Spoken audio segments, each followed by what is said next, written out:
আমরা এখন এসএলএসটি এডুকেশনের ইউনিট 9 থেকে কিছু এমসিকিউ কোশ্চেন নিয়ে প্র্যাকটিস করব। দেখো, মূল্যায়নের ক্ষেত্রে 1 নম্বর প্রশ্ন আছে, মূল্যায়নের ক্ষেত্রে গ্রেডিং প্রথার প্রস্তাব করেন কে? এটা কারেক্ট অপশন হচ্ছে অপশন বি, কোঠারি কমিশন। এটা টিক মারা আছে যদিও। বিদ্যালয় শিক্ষার নিরবচ্ছিন্ন ও সর্বার্থ সাধক মূল্যায়ন ব্যবস্থা চালু করেছিলেন? নিরবচ্ছিন্ন ও সর্বার্থ সাধক মূল্যায়ন ব্যবস্থা চালু করেছিল। সঠিক যেটা অ্যান্সার হবে option B, option A, CBSE. আদর্শায়িত নম্বর প্রশ্ন দেখো, আদর্শায়িত অভিক্ষার দুটি গুরুত্বপূর্ণ বৈশিষ্ট্য হলো এক, কারেক্ট অপশন যেটা আছে সেটা হচ্ছে দেখো বি, বিশ্বাসযোগ্যতা ও এবং বৈধতা। 3 নম্বর প্রশ্ন দেখো, আদর্শায়িত অভিক্ষার বৈশিষ্ট্য হলো, এখানে যেটা কারেক্ট অপশন আছে অপশন এ বি উভয়ই, নির্ভরযোগ্যতা নৈর্ব্যক্তিকতা। 5 নম্বর প্রশ্ন দেখো, শিক্ষার্থীর ব্যক্তিত্বের সামগ্রিক বিকাশের পরিমাপ করার ব্যবস্থায় হচ্ছে মূল্যায়ন। কারেক্ট অপশন হচ্ছে অপশন এ, অপশন সি হচ্ছে 6 নম্বর প্রশ্ন দেখো, চেকলিস্ট কৌশল হলো পর্যবেক্ষণ কৌশল। চেকলিস্ট কৌশল হলো পর্যবেক্ষণ কৌশল। 7 নম্বর হচ্ছে শিক্ষার্থীকে নিজেদের সম্পর্কে জিজ্ঞাসা করা ও উত্তর ভিত্তিক মূল্যায়ন কৌশলকে বলা হয় আত্মবিবৃতিমূলক কৌশল। 7 নম্বর। 8 নম্বর দেখো, প্রথমে ফরমেটিভ এবং পরে সাবমেটিভ ইভ্যালুয়েশনের কথা কে বলেছিলেন? মাইকেল সেরিভ্যান। কারেক্ট অপশন হচ্ছে অপশন বি, মাইকেল সেরিভ্যান। 9 নম্বর প্রশ্ন দেখো, ন্যাক এর সম্পূর্ণ নাম কি? National assessment and accreditation council. 10 নম্বর প্রশ্ন দেখো, যে অভিক্ষায় পদগুলি সমস্তই সমান, কঠিন বা সহজ, তার নির্ভরযোগ্যতা পরিমাপের সবচেয়ে উপযুক্ত পদ্ধতি হলো অর্থ বিভাজন। রচনাধর্মী অভিক্ষা কেন যথার্থ নয়? উদ্দেশ্য নির্দিষ্ট নয়। 12 নম্বর প্রশ্ন হচ্ছে, অভিক্ষার আদর্শায়ন কিসের ভিত্তিতে হয়? কাঠিন্যের মান। 13 নম্বর হচ্ছে, পরিমাপ প্রকৃত উদ্দেশ্য কি? ছোট বড় বিচার করা। 14 নম্বর প্রশ্ন দেখো, পাঠ্যক্রম মূল্যায়নের ক্ষেত্রে সবচেয়ে কোনটি বেশি গ্রহণযোগ্য?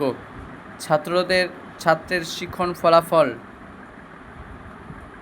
15 নম্বর প্রশ্ন দেখো, আদর্শায়িত অভিক্ষার সবচেয়ে গুরুত্বপূর্ণ বৈশিষ্ট্য হলো নির্ভরযোগ্যতা, যথার্থতা, নৈর্ব্যক্তিকতা। আদর্শ কোন স্কোরের ভিত্তিতে ক্রাইটেরিয়ান রেফারেন্স টেস্টের ব্যাখ্যা করা হয়? ব্যক্তিগত কর্মক্ষমতার স্তর। পরীক্ষার চেয়ে মূল্যায়ন হলো বৃহত্তর ধারণা, কারণটা কি? এটা হলো কম্প্রেহেনসিভ অ্যাসেসমেন্ট।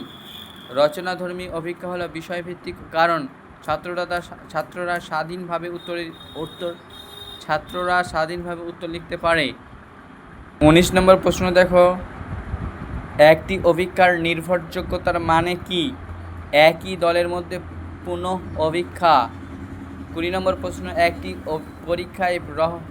একটি পরীক্ষায় রাহুল এবং কবির গণিতে 75 নম্বর পেয়েছে। শিক্ষক বললেন কবিরের থেকে রাহুল ভালো উন্নতি করেছে, এটি হলো কি? মূল্যায়ন।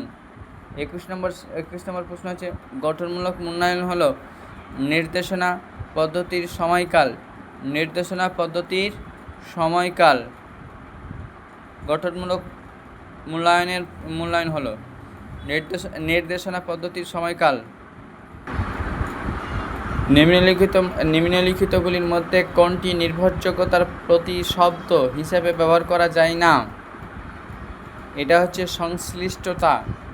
একটি নির্ভরযোগ্যতার সহগাঙ্ক নেতিবাচক হতে পারে না, কারণ কি? এটি পরীক্ষার একটি সম্পর্ক। নিচের কোন বিবৃতি একটি পরিমাপ যন্ত্রের নির্ভরযোগ্যতা এবং যথার্থতার জন্য সত্য? অপশন ডি, যথার্থ অভিক্ষাটি নির্ভরযোগ্য হতে হবে। নিচের কোনটি গবেষণার সরঞ্জাম সবচেয়ে সুনির্দিষ্ট পরিমাপ দেয়? প্রশ্নাবলী। নিম্নলিখিত পরিমাপ স্কেলগুলির মধ্যে কোনটির শূন্য বিন্দু রয়েছে? আনুপাতিক স্কেল। নিম্নলিখিত সংখ্যাগুলির মধ্যে কোনটি বেশি বৈধ তথ্য সরবরাহ করবে? এটা হচ্ছে সাক্ষাৎকার। সমতা নিচের কোন দিক নির্দেশ করে? নির্ভরযোগ্যতার। একটি গবেষণার সন্ধানের সততা হলো নৈর্ব্যক্তিকতা, ব্যবহারযোগ্যতা, তারপর হচ্ছে নির্ভরযোগ্যতা, সবগুলি সঠিক। কারেক্ট অপশন হচ্ছে সবগুলি সঠিক। গবেষণার একটি সাধারণ পরীক্ষার ওপর অনেক বেশি অধিকার রয়েছে। এটা নির্ভরযোগ্যতা, ব্যবহারযোগ্যতা, নৈর্ব্যক্তিকতা, সবগুলি সঠিক। কারেক্ট অপশন সবগুলি সঠিক। বলছে কোনো একটি ভালো পারদর্শিতার অভিজ্ঞার বৈশিষ্ট্য হলো যথার্থতা। অন্তর্দর্শন পদ্ধতিতে অভাব রয়েছে। নির্ভরযোগ্যতা, যথার্থতার, নৈর্ব্যক্তিকতার, সবগুলি কারেক্ট অপশন হচ্ছে সবগুলির। একজন শ্রেণী শিক্ষক তার সমস্ত ছাত্রকে কেবল তখনই পরীক্ষা দেওয়ার জন্য বলেছিলেন যখন প্রত্যেকে গ্র্যাভিটেশন তত্ত্বকে আয়ত্ত করেছিল। এটি কিসের উদাহরণ? এটা হচ্ছে ক্রাইটেরিয়ান রেফারেন্স টেস্ট। একটি আদর্শায়িত অভিজ্ঞার দুইটি সবচেয়ে গুরুত্বপূর্ণ বৈশিষ্ট্য হলো কি? নির্ভরযোগ্যতা এবং যথার্থতা। নির্ভরযোগ্যতা এবং যথার্থতা।